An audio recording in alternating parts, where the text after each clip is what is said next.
Move, now. Nova Beaumont froze. Coffee cup shattered against concrete. Colonel Logan Fletcher stepped closer. Security breach, you're done. I don't understand. You don't need to understand. Fletcher grabbed her volunteer lanyard. Guards! Nova's pulse spiked. 23 years of command authority flooded her system. Colonel, wait! Shut up. Fletcher yanked the lanyard hard. Civilian volunteers don't belong near classified briefings. Crack. The plastic badge split. Sir! Captain Sterling shot up. She's authorized.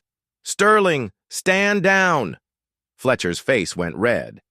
This woman has been eavesdropping on strategic planning for 3 days. Nova's breathing controlled. Military discipline kicked in. Fletcher leaned inches from her face. Think you're clever? Think we don't notice civilians collecting intelligence?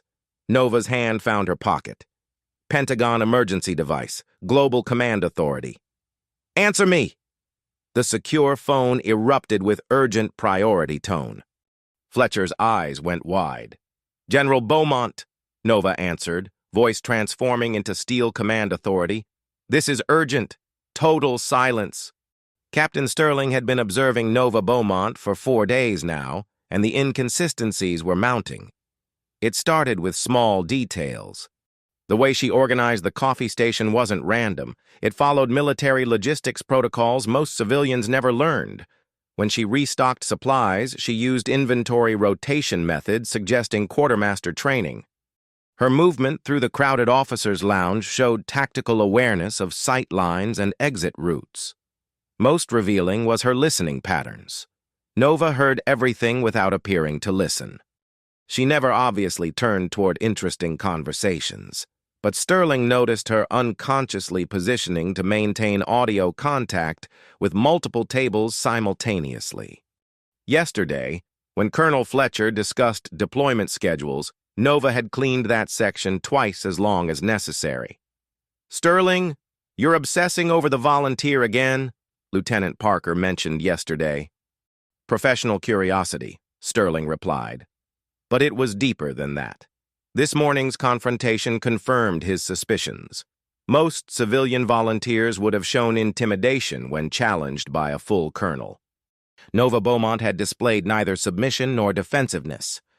She'd processed the authority structure, analyzed the threat level, and responded with controlled professionalism, suggesting extensive experience managing difficult personalities in positions of power. Her body language hadn't shown fear. Instead, she'd looked calculating, like someone assessing tactical options. Captain, Lieutenant Colonel Barnes approached Sterling's table. Noticed you monitoring our volunteer staff. Something concerning? Sterling considered his words carefully. Operational awareness, sir. Sometimes people aren't what they initially appear. You suspect intelligence gathering? Barnes raised an eyebrow. Come on, Sterling. She serves coffee and maintains common areas. Maybe. Sterling watched Nova efficiently manage 4 stations while maintaining awareness of every conversation in the facility. But people with that level of situational awareness usually acquired it through specific training. What Sterling didn't know was that General Nova Beaumont had been conducting strategic reconnaissance. As commanding officer of Strategic Operations East Command, she maintained oversight of performance metrics and leadership evaluations for every installation under her jurisdiction. Fort Bragg showed troubling patterns. Nothing dramatic enough for formal complaints, but subtle indicators suggesting command climate issues affecting unit cohesion and operational readiness. Anonymous feedback mentioned feeling undervalued by certain officers. Performance metrics showed declining trends. Most concerning were documented incidents of bias affecting how different personnel were treated based on perceived status rather than actual capability. So General Nova Beaumont decided to conduct personal assessment. If you believe every service member deserves dignity regardless of their current assignment, type dignity in the comments. This gets intense. Colonel Fletcher was in his element now, with junior officers watching and a clear opportunity to demonstrate proper military discipline with civilian staff. The fundamental problem with volunteer programs, he declared, voice deliberately loud for Nova to hear, is civilians don't comprehend military culture. They assume helping out entitles them to the same consideration as trained personnel. Captain Sterling shifted uncomfortably. Sir, the volunteer program has shown effectiveness. At what, Sterling? Providing busy work for retirees? Fletcher interrupted. Tasks get completed, certainly. But let's not inflate the actual value of their contributions to military operations. Nova continued cleaning, movement steady and efficient. But Sterling noticed her pace had increased, covering more territory faster, as if completing tasks to remove herself from the conversation. Consider our coffee coordinator, Fletcher gestured toward Nova without lowering his voice. Pleasant person, presumably. Probably has family, maybe spouse, deployed overseas. But does anyone seriously believe she possesses insights about base operations we require? Lieutenant Parker looked nervous. Colonel, perhaps we should... Should what? Pretend everyone's perspective carries equal weight? That's precisely the thinking undermining military effectiveness. Fletcher warmed to his lecture. Officers must understand hierarchy exists for operational reasons. Experience matters. Training matters. Serving refreshments doesn't qualify someone to understand strategic planning. Lieutenant Colonel Barnes leaned forward. What specifically are you suggesting, sir? I'm suggesting that just because someone can operate a coffee machine doesn't mean they comprehend strategy. Fletcher sipped from his cup, relishing the teaching moment. Junior officers need to develop accurate assessment skills, can't command effectively while constantly questioning instincts about personnel capabilities. Sterling watched Nova's reaction. Most people being discussed so dismissively would display emotional response, anger, embarrassment, hurt feelings. Nova Beaumont showed none. If anything, she appeared to be conducting analysis. Sir, Sterling attempted again, shouldn't we avoid assumptions about Sterling career guidance? Fletcher assumed full mentor mode. Military leadership demands rapid personnel assessment and situational evaluation. Can't waste time wondering if support staff possess hidden qualifications, operate with observable information, make command decisions based on demonstrated competence. But what if observable information proves insufficient? Sterling challenged. Fletcher laughed. Then rely on what's evident. I observe a middle-aged woman volunteering to serve coffee at a military installation. That provides all necessary information about her capability level and appropriate responsibilities. Nova moved closer to their conversation. Sterling noticed her bearing had shifted. Nothing obvious, but she carried herself with subtle command presence inconsistent with the humble volunteer role Fletcher described. What Sterling didn't realize was that Nova's movement patterns followed tactical protocols from Operation Desert Storm, where she'd coordinated logistics for 40,000 personnel under combat conditions. Colonel, Barnes said diplomatically, doesn't the Army emphasize diverse perspectives in planning? Recent doctrine suggests inclusion in strategic discussions. Diversity of qualified perspectives, absolutely, Fletcher responded. But distinguish between including different backgrounds among trained professionals and pretending random civilians possess military insights. A 20-year veteran from different demographic? Valuable. A volunteer with zero experience? Not relevant. That's when Nova's secure phone began its urgent cycle. The sound sliced through cafeteria noise like a warning siren.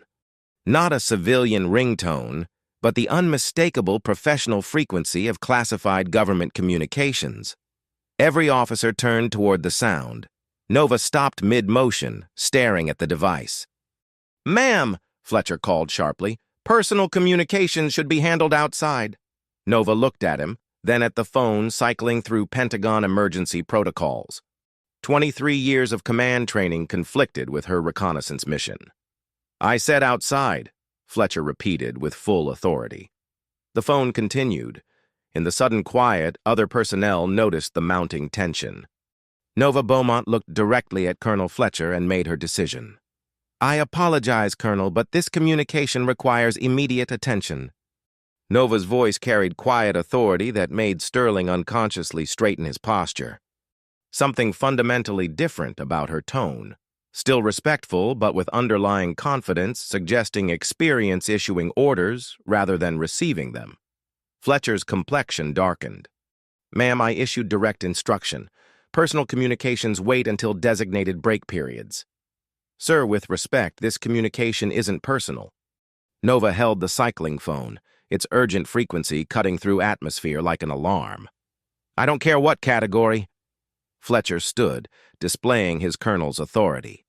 "You're a civilian volunteer in a military facility.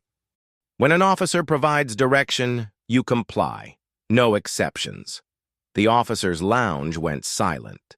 Personnel at nearby tables stopped all activity, sensing serious confrontation developing.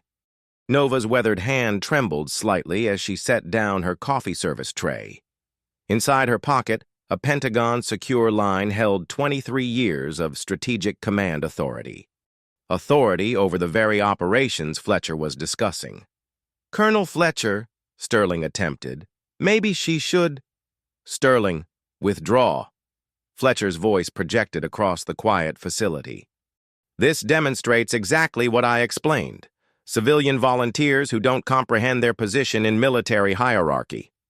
Nova surveyed the room, observing dozens of service members witnessing this public confrontation. Some appeared uncomfortable. Others seemed entertained by the drama. A few looked like they were taking mental notes for later discussion.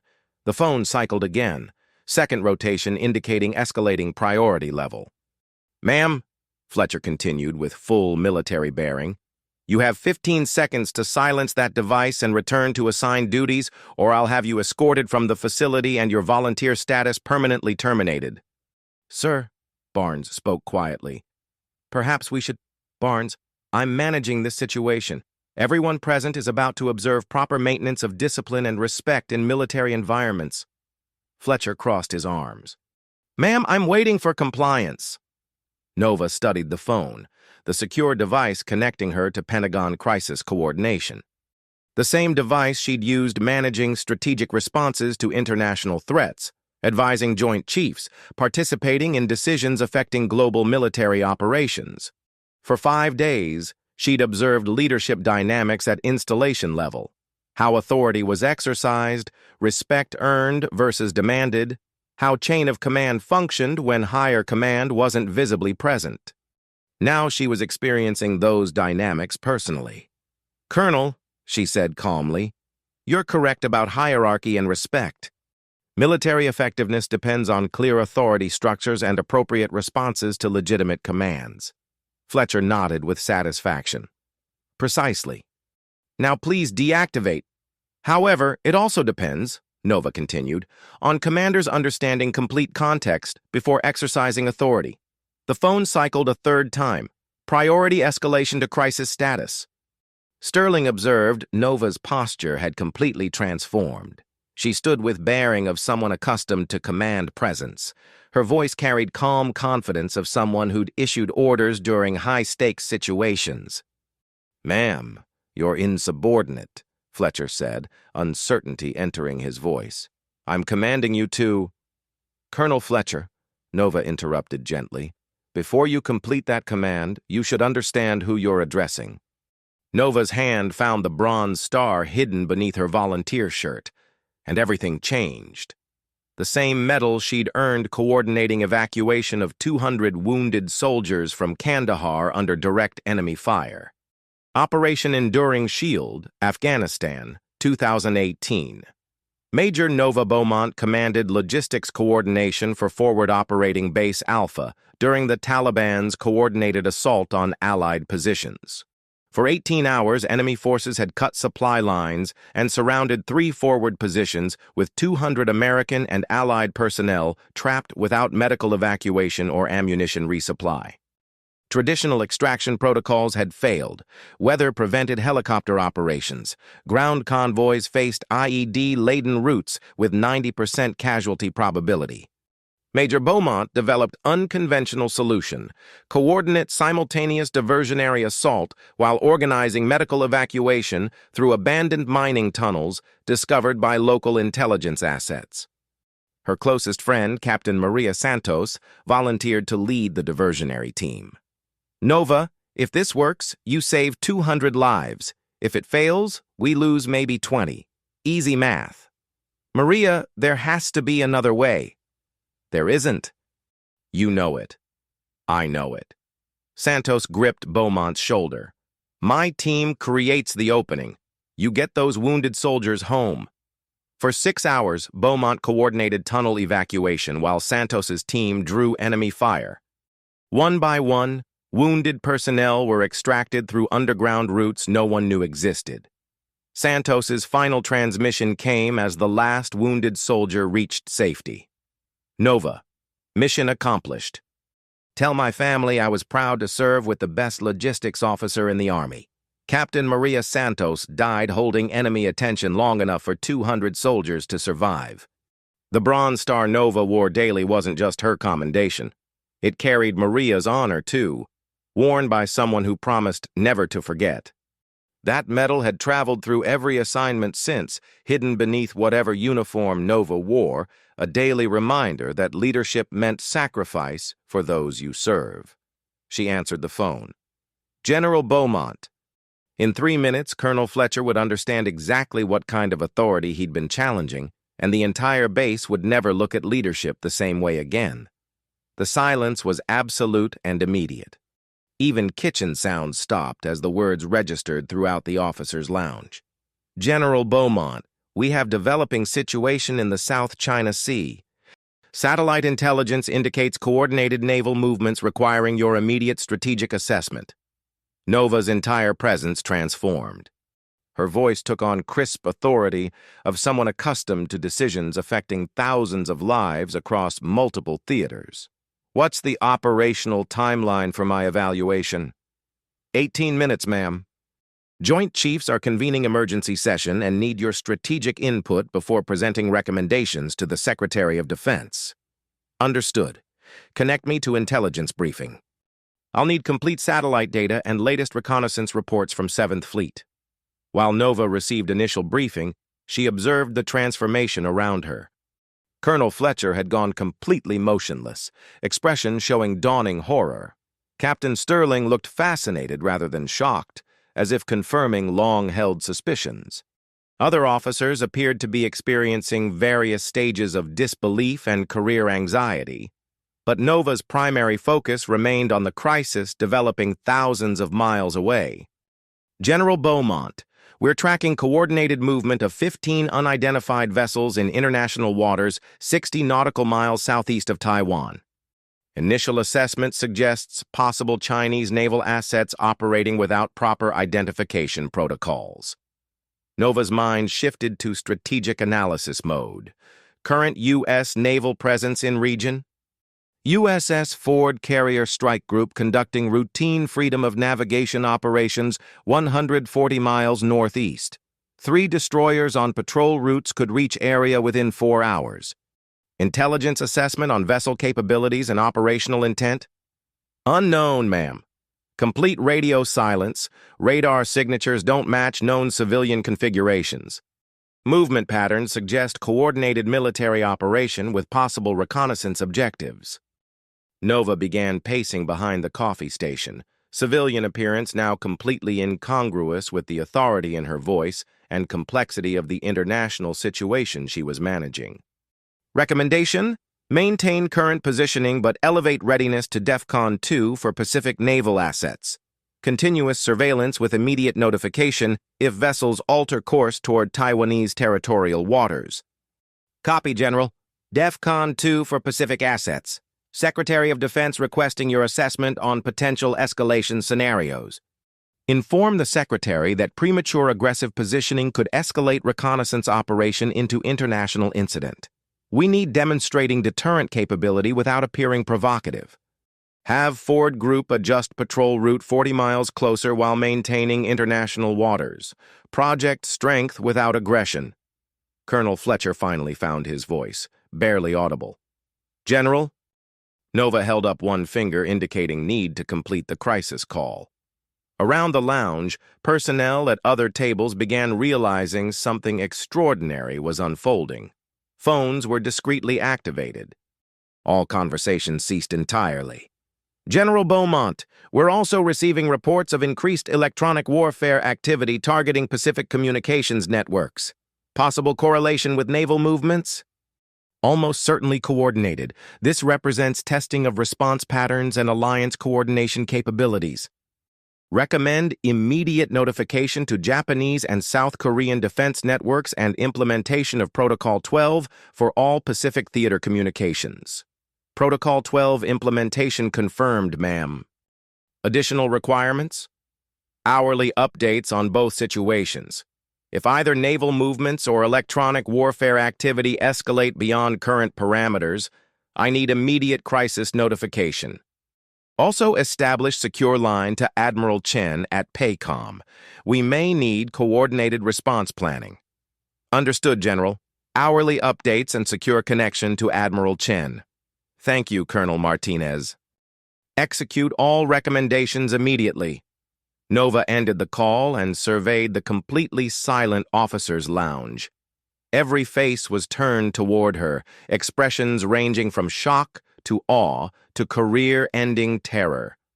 She addressed Colonel Fletcher, still staring with the expression of someone watching their professional world collapse. Colonel Fletcher, I believe you had concerns about civilian volunteers and their appropriate role in military facilities? Fletcher's mouth moved soundlessly. There's no confusion, Captain Sterling. Nova's voice carried calm authority of someone who had just managed potential international crisis during her volunteer shift. I'm General Nova Beaumont, Strategic Operations East Command. I've been conducting leadership assessment here at Fort Bragg for the past week. She gestured toward her broken volunteer lanyard. This assignment was designed to observe installation operations and command dynamics without complications arising from my presence in uniform. The implications devastated the officers like incoming artillery. For 5 days, their conversations, decisions, casual expressions of attitude had been witnessed by one of the most senior officers in their direct chain of command. Ma'am, Fletcher managed, I sincerely apologize. I couldn't have known? Colonel Fletcher, you're correct that you couldn't know my identity. But you had every opportunity to treat me with basic human dignity and respect, regardless of assumptions about my background. What followed transformed Fort Bragg forever. General Beaumont, still wearing her volunteer polo and khaki pants, conducted an impromptu leadership evaluation that would become legendary throughout Army Command development programs. Gentlemen, she began, addressing the 4 officers at Fletcher's table while the lounge quietly emptied to provide privacy. Today's incident wasn't accidental. It was a predictable result of leadership attitudes I've documented throughout this installation. Captain Sterling leaned forward. General, what specifically have you observed? Systematic bias in personnel treatment. Assumptions about capability based on appearance rather than performance evaluation. Concerning pattern of dismissing input from anyone perceived as lower in established hierarchy. Nova retrieved a small field notebook. I've documented 23 incidents of officers making operational decisions based on presumptions about gender, ethnicity, age, or civilian status rather than actual evidence of competence. Colonel Fletcher felt his career dissolving. Ma'am, I never intended... Colonel, intentions matter less than measurable impact. Leadership effectiveness is evaluated by how it influences unit cohesion, operational readiness, and personnel development across all levels. Nova reviewed her notes. Your interaction with me today was consistent with documented patterns in your command approach throughout this week. She turned to Sterling. Captain, you consistently questioned assumptions and advocated for alternative perspectives. That represents critical thinking essential for effective strategic leadership.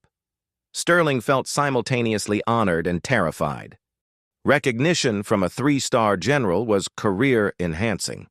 Being recognized for questioning his commanding officer in front of that general was potentially career-destroying.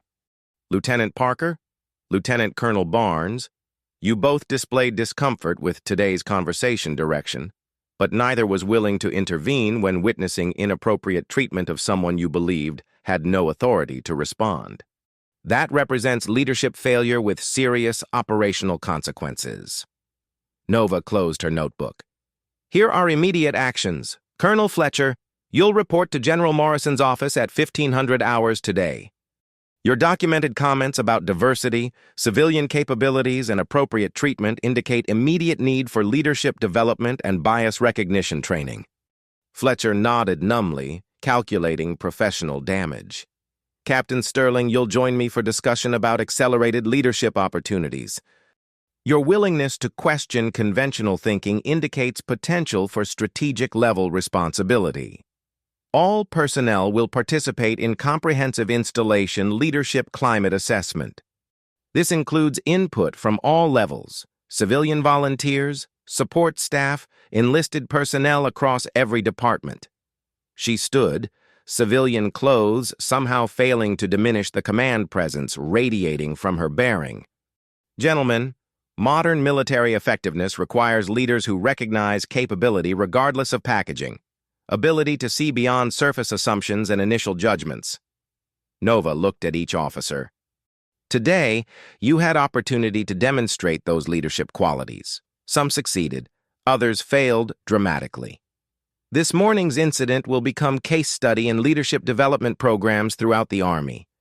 Not because Colonel Fletcher failed to recognize a general, but because he failed to treat another human being with fundamental dignity and respect. Sterling raised his hand. General, what happens to installation operations moving forward? Now we implement substantive changes, not just policy documentation. Nova pulled out her official Pentagon device. Fort Bragg becomes pilot installation for inclusive leadership development. We'll demonstrate that military effectiveness increases when every person is valued for actual contributions rather than perceived status. The volunteer program will be expanded and systematically integrated. Civilian expertise in technology, administration, specialized skills will be formally incorporated into operations. Most importantly, we'll train leaders to recognize and develop talent wherever they discover it. As she walked away, still wearing her volunteer badge, 4 officers sat in stunned silence, each contemplating how a routine coffee break had fundamentally altered their understanding of leadership, assumption, and hidden potential in every person around them. 8 months later, the general in the officers' lounge had become Army legend. Colonel Fletcher received transfer to administrative duties at Fort Knox, effectively ending advancement possibilities. His performance evaluation included mandatory bias, recognition training, and supervision requirements for all future assignments. But the transformation extended far beyond one officer's career trajectory. Captain Sterling received promotion to major ahead of standard timeline and assignment to Pentagon Strategic Planning, where his demonstrated ability to question assumptions proved invaluable in complex operational scenarios. Lieutenant Parker and Lieutenant Colonel Barnes received intensive leadership development, specifically focused on moral courage required to intervene when witnessing inappropriate treatment of personnel, regardless of perceived authority levels. The Fort Bragg incident became foundation of new Army-wide leadership initiative called Valor Recognition. The program focused on teaching officers to identify capability regardless of packaging, understanding that military effectiveness depended on seeing beyond surface assumptions about human potential. General Nova Beaumont received her 4th star 14 months later, becoming one of the highest-ranking Latina officers in Army history. Her promotion ceremony was conducted at Fort Bragg, with over 800 personnel in attendance. Leadership requires humility to recognize that expertise can emerge from unexpected sources, she addressed the assembly. It demands courage to question your own assumptions, especially about the worth and capability of other human beings serving alongside you. The volunteer program at Fort Bragg expanded to include former executives, retired educators, skilled technicians whose civilian expertise enhanced installation operations in ways traditional military training sometimes couldn't address directly. But the most significant transformation was cultural. The incident sparked Army-wide discussions about respect, assumption, and hidden potential in every service member. Officers questioned their biases more systematically. Enlisted personnel felt more valued and integrated. Civilian staff experienced improved treatment and greater operational inclusion.